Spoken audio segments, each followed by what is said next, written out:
avaient l'intention de me tuer. Et ils l'ont dit clairement qu'on va m'exterminer, que je ne parlerai plus à RFI. Et ils m'ont assommé de coups, ils m'ont blessé à la tête et ils ont cassé toutes mes côtes. C'est lorsqu'ils m'ont pris pour mort qu'ils m'ont abandonné avec des propos racistes et ethnocentristes à mon endroit et à l'endroit de mon ethnie. J'étais vraiment choqué. Mais j'ai fait le mort finalement.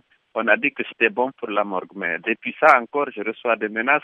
Il semble qu'on me cherche. Si bien que lorsqu'ils sont venus me chercher, l'armée, pour dire que chacun de nous peut rentrer chez lui, parce qu'on était à la clinique, mais on était prisonniers. Moi, j'ai préféré rester à la clinique, mais à 3 heures du matin, ils sont allés me chercher à la maison. Heureusement, je n'étais pas rentré. Cellou Dalein Diallo, bonjour. Bonjour. Comment allez-vous? Je vais beaucoup mieux. Je voudrais profiter de cette opportunité pour adresser mes condoléances à tous ceux et à toutes celles qui ont perdu de proches pendant ces événements du 28 septembre. Moi, je me porte beaucoup mieux ici. Je suis en train de me traiter. Si je suis loin d'eux, c'est en raison de mon état de santé, mais dès que la situation va s'améliorer, je vais retourner en Guinée pour me joindre à eux et pour continuer le combat. Et vous êtes toujours hospitalisé à Percy, au sud de Paris? Hospitalisé à Percy, où je reçois des soins vraiment de bonne qualité. Et a priori, vous devriez sortir dans quelques jours? Oui, probablement vers le week-end. Quelle est pour vous la priorité aujourd'hui? La priorité, c'est de traduire devant les tribunaux compétents ceux qui sont responsables du carnage qu'il y a eu lieu le 28 septembre. Alors pour cela, il faut identifier les responsables, non? Oui, il faut identifier les responsables, mais il y a un certain nombre d'entre eux qui sont connus. Il y en a peut-être qui seront identifiés à la suite d'une mission d'enquête, mais il y a un grand nombre d'entre eux qui sont bien connus du public guinéen. Ceux qui ont été au stade ont vu beaucoup de gens qu'ils ont l'habitude de voir, aussi bien à la télé qu'à l'occasion des manifestations officielles. Et à qui pensez-vous? Il y a beaucoup d'entre eux. La mission a été conduite par l'aide du camp du président de la République. Toumba Diakité. Oui. Et à votre avis, il faut que les responsables de cette fusillade soient arrêtés, c'est ça? Soient arrêtés ceux qui assument les hautes fonctions de l'État. Ils ont la mission de protéger la vie des Guinéens. Lorsque des gens ont attenté de façon flagrante à la vie des Guinéens, plus de 157 morts, je pense que ça leur incombe de faire arrêter les gens-là et de les traduire devant les tribunaux. Donc pour vous, il est difficile de négocier avec la junte tant que les assassins n'auront pas été arrêtés, c'est ça? Oui, tant qu'ils se promènent avec cortège et sirène à Conakry. Ceux qui sont connus, tout au moins. C'est-à-dire ceux qui étaient dans le stade, en fait. Voilà. S'il y a encore un État ou un semblant d'État en Guinée, la première mission, c'est de mettre ceci en état d'arrestation. C'est-à-dire qu'en fait, il vous paraît difficile de vous asseoir à la même table que des gens qui ont tiré sur vous, c'est ça? Exactement. J'ai vu les gens tirer sur les gens. Je ne pouvais même pas imaginer que c'était avec des balles réelles. J'ai vu les gens tomber par dizaines. Mais pour moi, c'est des balles en cachou ou d'autres produits qu'on venait de découvrir qui permettaient de neutraliser des manifestants. Je ne pouvais jamais imaginer que c'était des balles réelles. C'est-à-dire qu'au début de la fusillade, vous n'imaginiez pas que c'était des tirs à balles réelles?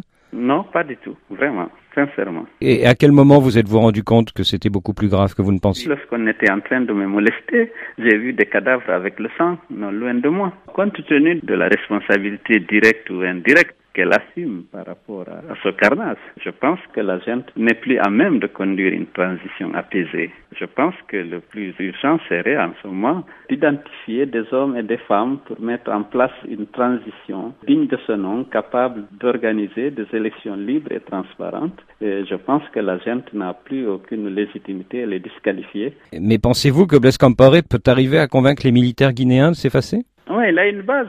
C'est que le capitaine Dadis a pris cet engagement déjà devant le peuple de Guinée et devant la communauté internationale. Et c'est sur cette base que le peuple de Guinée l'a soutenu. Parce que s'il n'y a pas eu fusion de sang pendant le coup d'État, c'est parce que tout le monde a estimé que son programme méritait d'être soutenu. Mais dès lors qu'il renonce à cet engagement majeur qu'il avait pris, je pense qu'il pose problème et que le médiateur a cette base-là pour lui dire, écoutez, vous êtes un soldat, vous êtes un militaire, eh bien vous avez donné votre parole d'honneur, respectez-la.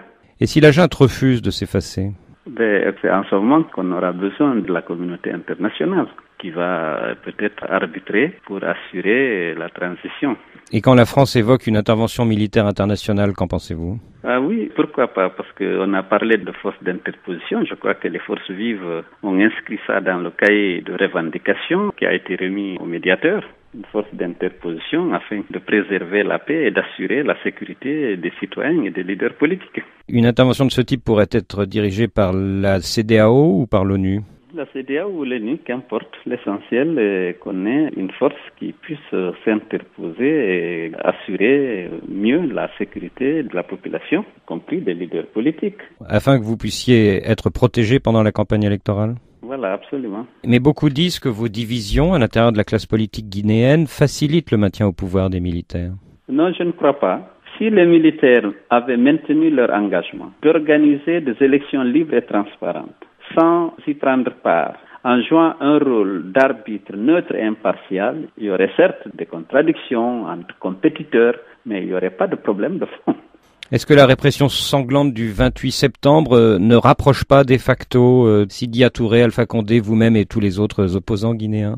Oui, le premier déclic qui a rapproché tous les leaders, c'est lorsque le capitaine Dadis a dit qu'il veut se présenter. Et à partir de là, nos dissensions internes sont atténuées, sinon ont disparu. Et bien sûr, la répression du 28 septembre ne fait que renforcer cette unité. Cellou Dalein Diallo, merci.